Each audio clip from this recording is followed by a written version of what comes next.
അല്ലെ, പടക്കളത്തിൽ മലനായ ഗോലിയാത്തിനെ എറിഞ്ഞു വീഴ്ത്തി ഇസ്രായേലിന് വിജയം സമ്മാനിക്കുന്ന ദാവീദ്. അവിടെ ഒരു ഓഫറൊക്കെ ഉണ്ടായിരുന്നു. നമ്മുടെ പുരാണങ്ങളിലൊക്കെ വായിക്കുന്ന പോലെ വില്ലൊടിച്ച എന്റെ മകൻ, എന്റെ ഭാര്യ, എന്റെ മകളെ നിർത്തറാന്നൊക്കെ പറയുന്നത് പോലെ ശൗലിവിടെ വെച്ച ഓഫർ എന്നായിരുന്നു, എന്റെ മകളെ വിവാഹം കഴിച്ചു നൽകും. ശൗലി വിവാഹം കഴിച്ചു നൽകിയാലില്ലെങ്കിലും ദാവീദ് രാജാവാകുമായിരുന്നു അല്ലെ. അങ്ങനെ ശൗലിന്റെ മരുമകനായ ദാവീദിനെ നമുക്ക് കാണാം. പിന്നീട് രാജാവായി മാറിയ ദാവീദിനെ കാണാം. ധൈര്യശാലിയായി മാറിയ ദാവീദിനെ കാണാം. എന്നാൽ ഇതിനെല്ലാം ഉപരിയായി നമ്മൾ പിന്നീട് ദാവീദിനെ കാണുന്നത് എവിടെയാണ്? മത്തായി സുവിശേഷം 1-ാം അധ്യായത്തിൽ നമുക്ക് കാണാം, യേശു ക്രിസ്തുവിന്റെ വംശാവലിയിൽ തന്നെ ദാവീദ് കടന്നു വരുന്നു. പ്രിയരെ, എങ്ങനെ എന്തുകൊണ്ടായിരിക്കാം ദാവീദ് പ്രകാരം വന്നതെന്ന് നമുക്ക് ചിന്തിച്ചൂടെ? എന്നാൽ ഈ സംബോധനകളെല്ലാം അതായത് ആട്ടിടനായ ദാവീദ്, രാജാവായ ദാവീദ്, ഇതെല്ലാം മനുഷ്യർ നൽകിയതാണെങ്കിൽ എന്താണ് ദാവീദിനെ കുറിച്ച് ദൈവം പറയുന്നത്? അതാണ് നമ്മൾ ചിന്തിക്കേണ്ടത്. നമുക്ക് വായിക്കാം അപ്പോസ്തലരുടെ പുസ്തകം 13-ാം അധ്യായം അതിന്റെ 21-22 വാക്യം. അനന്തരം അവർ ഒരു രാജാവിനെ ചോദിച്ചു. ദൈവം അവർക്ക് ബെന്യാമീൻ ഗോത്രക്കാരനായ കീശിന്റെ മകൻ ശൗലിനെ 40 ആണ്ടേക്ക് കൊടുത്തു. അവനെ നീക്കിയിട്ട് ദാവീദിനെ അവർക്ക് രാജാവായി വാഴിച്ചു. ഞാൻ ഇശ്ശായിയുടെ മകനായ ദാവീദിനെ എനിക്ക് ബോധിച്ച പുരുഷനായി കണ്ടു. അവൻ എന്റെ ഹിതമെല്ലാം ചെയ്യുമെന്ന് അവനെ കുറിച്ച് സാക്ഷ്യം പറഞ്ഞു. ദൈവം സാക്ഷ്യം പറയുന്ന ഒരുപാട് മനുഷ്യരെ നമുക്ക് തിരുവനന്തപുരത്ത് കാണാൻ കഴിയില്ല. എന്നാൽ ദാവീദിനെ കുറിച്ച് പറയുന്നു, എന്റെ ഹിതം ചെയ്യുന്നവനാണ് ദാവീദ്. കുറച്ചുകൂടി കലാപരമായി ആലങ്കാരികമായി പറഞ്ഞാൽ ദൈവത്തിന്റെ ഹൃദയപ്രകാരമുള്ള വ്യക്തിയായിരുന്നു ദാവീദ്. പ്രിയരെ, ഈ ലോകം എന്തും നമ്മളെ കുറിച്ച് പറഞ്ഞുകൊള്ളട്ടെ. ലോകം നമ്മളെ പുകഴ്ത്തിക്കൊള്ളട്ടെ. നമുക്കറിയാം, നമ്മുടെ ക്രിസ്ത്യൻ ലോകത്തിൽ തന്നെ റവറന്റ്, ഡോക്ടർ, അങ്ങനെ ഒരുപാട് എന്താ പറയാ അഡിറ്റീവ്സ് ഉണ്ടോ. എന്നാൽ ദൈവം നമുക്ക് നൽകുന്ന സർട്ടിഫിക്കറ്റ് ആണ് സർട്ടിഫിക്കറ്റ്. അതുകൊണ്ടാണ് ദാവീദിന്റെ സങ്കീർത്തനങ്ങൾ ഇപ്രകാരം നിറയാനിടയായി തീർന്നത്. ദാവീദിന്റെ ചില ക്വാളിറ്റികൾ നമുക്ക് വായിച്ചുകൊണ്ട് സങ്കീർത്തനയ്ക്ക് മടങ്ങി വരാം. ഒന്ന് വായിച്ച് സഹായിക്കണമേ. ദാവീദ്, ഞാൻ പറഞ്ഞു, ദാവീദ് ഒരു ഇടയനായിരുന്നല്ലേ. പെട്ടെന്ന് നമുക്ക് നിങ്ങളുടെ വെച്ചിട്ട് നിങ്ങൾ ആദ്യം പറയാം ഇടയനാണ്. അങ്ങനെ വരുമ്പോൾ നമ്മൾ പെട്ടെന്ന് ആലോചിക്കും യഹോവയുടെ ഇടയനാകുന്നു, ദാവീദ് ഒരു ഇടയനാകും. എന്നാൽ ദാവീദ് വെറും ഒരു ഇടയനായിരുന്നു. നമുക്ക് വായിക്കാം 1 ശമൂവേൽ 17-ാം അധ്യായം അതിന്റെ 34-35 വാക്യം. ദാവീദ് ശൗലിനോട് പറഞ്ഞത്, അടിയൻ അപ്പന്റെ ആടുകളെ മേയിച്ചുകൊണ്ടിരിക്കുമ്പോൾ ഒരിക്കൽ ഒരു സിംഹവും ഒരിക്കൽ ഒരു കരടിയും വന്ന് കൂട്ടത്തിൽ നിന്ന് ആട്ടിൻകുട്ടിയെ പിടിച്ചു. ഞാൻ പിന്തുടർന്നതിനെ അടിച്ചു, അതിന്റെ വായിൽ നിന്ന് ആട്ടിൻകുട്ടിയെ പിടിപ്പിച്ചു. അത് എന്റെ നേരെ വന്നപ്പോൾ ഞാൻ അതിനെ താടി പിടിച്ച് അടിച്ചു കൊന്നു. ഇങ്ങനെ അടിയൻ സിംഹത്തെയും കരടിയെയും കൊന്നു. ഈ അഗ്രചർമ്മിയായ ഫിലിസ്ത്യൻ ജീവനുള്ള ദൈവത്തിന്റെ സൈന്യത്തെ നിന്ദിച്ചിരിക്കൊണ്ട് അവനും അവയിൽ ഒന്നിനെ പോലെ ആകും. നോക്കൂ, ദാവീദ് വെറും ഒരു ഇടയനായിരുന്നില്ല. പ്രത്യുത ദാവീദ് പാലിച്ചിരുന്നത് അപ്പന്റെ ആടുകളെയായിരുന്നു അല്ലെ. വെറും ഒരു ഇടയനായിരുന്നു, അപ്പന്റെ ആടുകളെയായിരുന്നു. നമ്മൾ ചിന്തിച്ചിട്ടുണ്ടോ? പണ്ട് കാലത്ത്, അതായത് ദാവീദിന്റെ കാലഘട്ടത്തിൽ, പുരാതന കാലഘട്ടത്തില് അന്നത്തെ സമ്പത്ത് എന്ന് പറഞ്ഞാൽ ആടുപാടുകളായിരുന്നു. അപ്പോൾ അപ്പന്റെ സമ്പത്ത് നോക്കുന്നവനായിരുന്നു ദാവീദ്.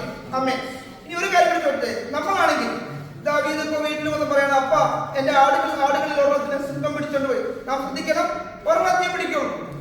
ഏറ്റവും കുറഞ്ഞത് 100 ആടുകൾ ഉണ്ടായിരുന്നു വിചാരിക്കട്ടെ. അതിൽ നിന്ന് ഒരു ആടിനെ സിംഹമോ കരടിയോ പിടിച്ചു എന്ന് നമ്മുടെ കുഞ്ഞുങ്ങൾ നമ്മളോട് പറഞ്ഞാൽ നമ്മളെന്താ പറയുക? പോട്ടെ മോനെ, ഒന്നല്ലേ പോയുള്ളൂ, എന്റെ മകനെ നിനക്ക് പരിക്കൊന്നും പറ്റിയില്ലല്ലോ, നമ്മൾ അങ്ങനെ പറയുള്ളൂ. എന്നാൽ യേശുക്രിസ്തു പറഞ്ഞതുപോലെ 100 ആടുകളിൽ ഒന്നിനെ കാണാണ്ട് പോയതിനെ തെരഞ്ഞു പോകുന്ന കർത്താവിന്റെ നല്ലിടയനെ പോലെ ദാവീദ് ആ ആടിന്റെ പുറകെ പോകുന്നു. തന്നെ ഏൽപ്പിച്ച ആടുകളുടെ കാര്യത്തിൽ പൂർണ്ണ ഉത്തരവാദിത്തം ദാവീദിനുണ്ടായിരുന്നു. നല്ല ഇടയൻ ആടുകൾക്ക് വേണ്ടി തന്റെ ജീവനെ കൊടുക്കുന്നു. ഒരിക്കലും സിംഹത്തെയോ കരടിയോ സ്വന്തം ശക്തിയാൽ നേരിടാൻ കഴിയില്ല എന്നറിയാമായിരുന്നിട്ടും ദാവീദ് എന്തുകൊണ്ട് ആ ഇച്ഛാശക്തിയാൽ മുന്നോട്ട് പോയി അവരെ ആക്രമിച്ച് കീഴടക്കി അതിന് പേരെ. ഇപ്പോൾ ദാവീദ് സ്വർഗത്താൽ, ദൈവത്താൽ, അല്ലെങ്കിൽ ദാവീദിന്റെ പിതാവിനാൽ ആക്കപ്പെട്ട പൊസിഷനിൽ വിശ്വസ്തനായിരുന്നതുപോലെ ഈ പുതുവർഷത്തിൽ നാം ആയിരിക്കുന്ന ഏത് മേഖലയായിക്കോട്ടെ അവിടെ നമുക്കും വിശ്വസ്തരായിരിക്കാൻ സാധിക്കട്ടെ. ഒരുപക്ഷെ നമ്മൾ കമ്പനിയിൽ ഉന്നത പൊസിഷനായിരിക്കാം, അതല്ല എങ്കിൽ ഏറ്റവും ചെറിയ പൊസിഷനായിരിക്കാം, അവിടെ നാം വിശ്വസ്തരായിരുന്നു. നമുക്കറിയാം, താലന്തുകളിൽ പറയുന്നത് പോലെ അല്പത്തിന് വിശ്വസ്തനായിരുന്നവനെ അധികത്തിന് വിചാരകനാക്കുവാൻ നമ്മുടെ ദൈവത്തിന് കഴിയും. ഇവിടെ ഇരിക്കുന്ന എന്റെ പ്രിയ കുഞ്ഞുങ്ങളോട് പറയുന്നു, കുഞ്ഞുങ്ങളെ, നിങ്ങളിൽ നിന്നും മാതാപിതാക്കളിൽ ഞങ്ങൾ ആഗ്രഹിക്കുന്നത് ഫുൾ ഔട്ട്പുട്ടായി നിങ്ങളുടെ പഠനത്തിൽ നിങ്ങൾ ശ്രദ്ധ കേന്ദ്രീകരിക്കണമെന്നാണ്. ഞാൻ എന്റെ മക്കളോട് പറയുന്ന കാര്യമുണ്ട്. പറയാനുണ്ട്. ഒന്നാമതാവണമെന്ന് ഞാൻ ഒരിക്കലും പറയില്ല. പക്ഷേ നേരിടുന്ന എല്ലാ ചോദ്യങ്ങൾക്കും നിങ്ങൾ ശരി ഉത്തരം മാത്രം നൽകുന്നവരായിരിക്കണം. അങ്ങനെ പറയുകയാണെങ്കിൽ നിങ്ങൾ മാത്രമായിരിക്കും ഒന്നാമത്. അപ്രകാരമായി പൂർണ്ണ വിശ്വസ്തത നമ്മുടെ മേഖലകളിലായിരിക്കുവാൻ കർത്താവ് സഹായിക്കട്ടെ. വിശ്വസ്തനായ ദാവീദിനെയാണ് ദൈവം തിരഞ്ഞെടുക്കുവാനിടയായിരുന്നത്. ശൗൽ അവിശ്വസ്തത കാണിച്ചപ്പോൾ സ്വർഗം ഹല്ലേലൂയ ദാവീദിനെ തിരഞ്ഞെടുക്കുവാനിടയായിരുന്നു. ദാവീദിൽ രണ്ടാമത് ഞാൻ കണ്ട ഒരു ഗുണം എന്ന് വെച്ചാൽ അത് എളിമയാണ്. നമുക്ക് വായിക്കാം 1 ശമൂവേൽ 17-ാം അധ്യായം അതിന്റെ 15-ാം വാക്യം. ദാവീദ് ശൗലിന്റെ അടുക്കൽ നിന്നും തന്റെ അപ്പന്റെ ആടുകളെ മേയ്ക്കുവാൻ ബേത്ലെഹേമിൽ പോയി വരിക പതിവായിരുന്നു. ആമേൻ. Praise the Lord. നോക്കൂ, ആട്ടിടയനായ ദാവീദിന്റെ മേൽ അഭിഷേകത്തിന് ശേഷം ദാവീദ് ഇതാ രാജകൊട്ടാരത്തിലെത്തി. അവിടെ കിന്നരം വായിച്ച് സംഗീതക്കാരനായി അദ്ദേഹം നിന്നു. അവിടെ നിന്നും സമയം കിട്ടുമ്പോഴെല്ലാം അപ്പന്റെ അടുത്തേക്ക് പോകുന്ന ഒരു പ്രവണത. നോക്കൂ, വന്ന വഴി മറക്കാത്തവനായിരുന്നു ദാവീദ്. പ്രിയരെ, നാം ഏത് അവസ്ഥയിലായിരുന്നോട്ടെ നമ്മുടെ കഴിഞ്ഞ നാളുകൾ നമ്മുടെ ഓർമ്മയിൽ ഉണ്ടായിരിക്കണം. അങ്ങനെയാണെങ്കിൽ നമ്മുടെ ചിന്തകളിൽ ഒരിക്കലും അഹങ്കാരമോ നിഗളമോ ഉന്നതഭാവമോ വരികയില്ല. ദാവീദ് തന്നെ പറയുന്ന ഒരു കാര്യമുണ്ട്. സങ്കീർത്തനം 101-ാം അധ്യായത്തിലേക്ക് നമുക്ക് വരാം. 101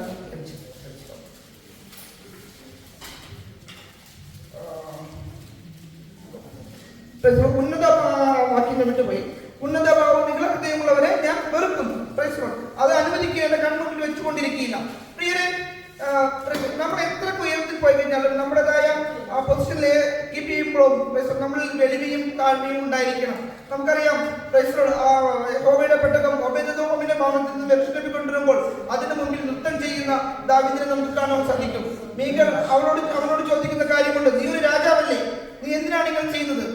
അവിടെയും ദൈവത്തെ ഉയർത്തുന്ന താൻ ഏറ്റവും താഴേക്കിടയിലേക്ക് മാറി സാധാരണ ജനത്തോടൊപ്പം ദൈവത്തെ ആരാധിക്കുന്ന ദാവീദിനെ നമുക്ക് കാണാൻ കഴിയും. പ്രകാരം അവസ്ഥയിൽ പോകുമ്പോൾ ആ ദാവീദിനെ നോക്കി തീർച്ചയായും ദൈവം പറയും, എന്റെ ഹൃദയപ്രകാരമുള്ള നമുക്കും അപ്രകാരം സാക്ഷ്യം പ്രാപിക്കുവാൻ കർത്താവ് നമ്മളെ സഹായിക്കട്ടെ. ഞാൻ സങ്കീർത്തനത്തിലേക്ക് മടങ്ങി വരാൻ ആഗ്രഹിക്കുകയാണ്. ഈ 2 ഗുണങ്ങൾ ഹല്ലേലൂയ ദാവീദിനെ ഞാൻ ശ്രദ്ധിക്കുന്നതായി തീർന്നു. ഇനി നാം സങ്കീർത്തനത്തിലേക്ക് മടങ്ങി വരാം. സങ്കീർത്തനത്തിലെ 51-ാം സങ്കീർത്തനത്തിൽ തന്നെ 14-ാമത്തെ വാക്യം ഒന്ന് വായിക്കാമോ? എന്റെ രക്ഷകരമായ ദൈവമേ, രക്തപാതത്തിൽ നിന്നെ വിടുവിക്കണമേ, എന്നാൽ എന്റെ നാവ് നിന്റെ നീതിയെ ഘോഷിക്കും. ദാവീദിന്റെ ഈ പ്രാർത്ഥന ശ്രദ്ധിക്കണം. രക്തപാതകത്തിൽ നിന്ന് എന്നെ വിടുവിക്കണമേ. നമ്മളാരും ഈ ഒരു പ്രാർത്ഥന നമ്മളെ സംബന്ധിച്ചോളം പ്രസക്തിയുണ്ടോ? രക്തപാതകം ചെയ്യാനുള്ള ധൈര്യമൊന്നും നമുക്ക് ആർക്കുണ്ടെന്ന് എനിക്ക് തോന്നുന്നില്ല. ഫോർ എക്സാമ്പിൾ, കഴിഞ്ഞ ദിവസക്കാലം ഞാൻ ഈ ചിക്കൻ വെട്ടുന്ന കടയിൽ പോയിരുന്നു. ഇവിടെ കട്ടിങ് ആണല്ലോ. ഞാൻ വെറുതെ ഇങ്ങനെ അകത്തേക്ക് നോക്കിയപ്പോൾ അയാൾ കത്തിയെടുത്ത് നടക്കാൻ പെട്ടെന്ന് ഞാൻ മുഖന്തിരിക്കാതെ തീർന്നു. നിങ്ങളും അങ്ങനെയൊക്കെ തന്നെയുള്ളൂ. രക്തപാതകം ചെയ്യാൻ എന്തായാലും നമുക്കൊന്നും കഴിയില്ല, അതിനുള്ള മനക്കരുത്ത് നമുക്കുണ്ടായില്ല.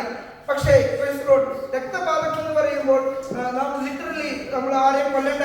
പക്ഷേ എന്നാൽ നമ്മുടെ വാക്കുകൾ ഒരു പക്ഷേ മറ്റുള്ളവരെ കൊല്ലുവാനിടയായി തീരും, മറ്റുള്ളവരെ മുറിവേൽപ്പിക്കിടയായി തീരും. നമുക്ക് വായിക്കാം 1 യോഹന്നാൻ 3-ാം അധ്യായം 15-16 വാക്യങ്ങൾ. സഹോദരനെ പകയ്ക്കുന്നവനെല്ലാം കൊലപാതകനാകുന്നു, യാതൊരു കൊലപാതകനും നിത്യജീവനുള്ളിൽ വസിച്ചിട്ടില്ല എന്ന് നിങ്ങൾ അറിയുന്നു. സഹോദരനെ പകയ്ക്കുന്നവൻ കൊലപാതകയാകുന്നു. നമ്മുടെ ഇടയിൽ നമ്മുടെ കൂട്ടു സഹോദരനോട് പകയോ പിണക്കോ ഉദ്ദേശമോ ഇരുന്നയാൽ നമ്മളും കൊലപാതകന്മാരുടെ ലിസ്റ്റിൽ വരും. ദൈവത്തിന്റെ ആ ഗുഡ് ലിസ്റ്റിൽ നമ്മൾ ഉണ്ടായിരിക്കില്ല. ദൈവം ഒരിക്കലും നമ്മളെ കുറിച്ച് എന്റെ കൃതപ്രകാരമുള്ളതെന്ന് പറയാനിടയില്ല. ഇവിടുത്തെ കാര്യങ്ങളോ കഥകളോ ഒന്നും എനിക്കറിയില്ല. എന്നാൽ ഞങ്ങളുടെ കുവൈറ്റിലൊക്കെ ഞാൻ കണ്ടുവരുന്ന ഒരു പ്രവണതയുണ്ട്, സ്പ്ലിറ്റിംഗ്. ഞങ്ങൾ ആദ്യം അവിടെ കൂടി വന്ന ചർച്ച 350-ലധികം ആളുകൾ കൂടി വരുന്ന ചർച്ചയായിരുന്നു. പിന്നീട് 1.5 വർഷം കഴിഞ്ഞപ്പോൾ നേർപകുതിയായി. പിന്നീട് അത് വീണ്ടും പൊട്ടി പോകുന്ന അവസ്ഥകൾ. എന്തുകൊണ്ട് ഞാൻ പലപ്പോഴും ആലോചിക്കാറുണ്ട്, ഒരേ ഡോക്ടറിൽ വിട്ടുപോകുന്നവരെല്ലാം ഒരിക്കലും കൂടിച്ചേർന്നില്ല. മറ്റുള്ളവരെ അംഗീകരിക്കാനോ അവരെ സ്നേഹിക്കുവാനോ കഴിയാത്തൊരവസ്ഥ. പ്രിയരെ, കർത്താവ് നമുക്ക് ഈ വർഷം നൽകുമ്പോൾ നമ്മുടെ വാക്കുകളിൽ മൂലം ഒരിക്കലും നാം ആയിരിക്കുന്ന ദൈവസഭയ്ക്ക് കോട്ടം വരുവാനിടയാക്കരുത്. നമുക്ക് പരസ്പരം ക്ഷമിക്കുവാനും പൊറുക്കുവാനും അംഗീകരിക്കാനും കഴിയുമെങ്കിൽ ഈ കൂട്ടായ്മയെ ദൈവം വളർത്തുകൊണ്ടേതീരും. അനേകം കടന്നു വരുന്നു. നമ്മൾ സാധാരണ കണ്ട് വളരുന്നതോറും എന്താ പറയുക, ഞാനിത് തമാശക്ക് പറയും, പെന്തക്കോസ്ത് ചർച്ചകൾ അമിനോ പോലെയാണ്. പൊട്ടുന്നു വളരുന്നു. ആ ഒരു അവസ്ഥ വരാതെ നമുക്ക് എല്ലാവർക്കും സ്നേഹത്തിലും ഐക്യത്തിലും മുന്നോട്ട് പോകാൻ കർത്താവ് നമ്മളെ സഹായിക്കട്ടെ. പിന്നെ പ്രത്യേക നമ്മുടെ വാക്കുകൾ എപ്രകാരമായിരിക്കണം? അതിന് തൊട്ടടുത്ത വാക്യങ്ങളൊന്ന് വായിക്കാമോ? സോറി, അതല്ല, 51-ാം സങ്കീർത്തനം 15-ാം വാക്യം.